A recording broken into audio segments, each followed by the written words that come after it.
పిల్లలకు పేర్లు తగ్గుతలేవు కదా. నేను పోయినసారి కూడా ఇట్లనే పెట్టినా. ఇగో మంచిగా పని చేసింది, నాకైతే మస్తు పని చేసింది. కలవంద కొంచెం కట్ చేసి అంతా లోపలిది పైనది అంతా వేసేసి కలేమాకు, ఇగో ఈ గసాలు అంతా ఉన్నది మెంతుల పొడి, మెంతులు ఒక రౌండ్ ఇట్లా కచ్చపచ్చగా మంచిగా దంచేసి, ఇగో మందారం పువ్వులు, కలేమాకు ఇవన్నీ వేసి ఇట్లా మంచిగా ఉడకబెట్టేసి, ఈ కలర్కి వస్తుంది ఇట్లా బ్లాక్ అంతా వడపోసి మంచిగా నెత్తికి పట్టించేయాలి. పట్టించేస్తే ఒక అరగంట సేపు ఉండి మొత్తం ఎండిపోయాక తలంటు స్నానం మనం ఏ షాంపుతో పోసుకుంటే ఆ షాంపుతో పోసుకుంటే అయిపోయి. మా పిల్లలకైతే రిజల్ట్ మంచిగా వచ్చింది అబ్బా. ఎవరికి పెయిన్లు ఉన్నా ఏడుదులు ఉన్నా కొంచెం మంచిగా తగ్గిపోయింది. ఇది నేను రెండోసారి పెట్టడం తగ్గిందనే పెడుతున్నా నేను మళ్ళీ.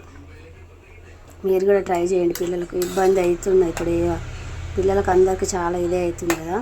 కంపల్సరీగా చేయండి. ఏమి మందారం, కలేమాకు, ఇది కలవంద, కొంచెం మెంతులు కచ్చపచ్చగా దంచేసి వేయండి అంతే. ఉడకబెట్టుండి ఒక 10 నిమిషాలు మంచిగా ఈ కలర్ వస్తుంది. ఇంకా కొంచెం మంచి అంతే. నెత్తికి పట్టించేసి తలస్నానం చేయించండి.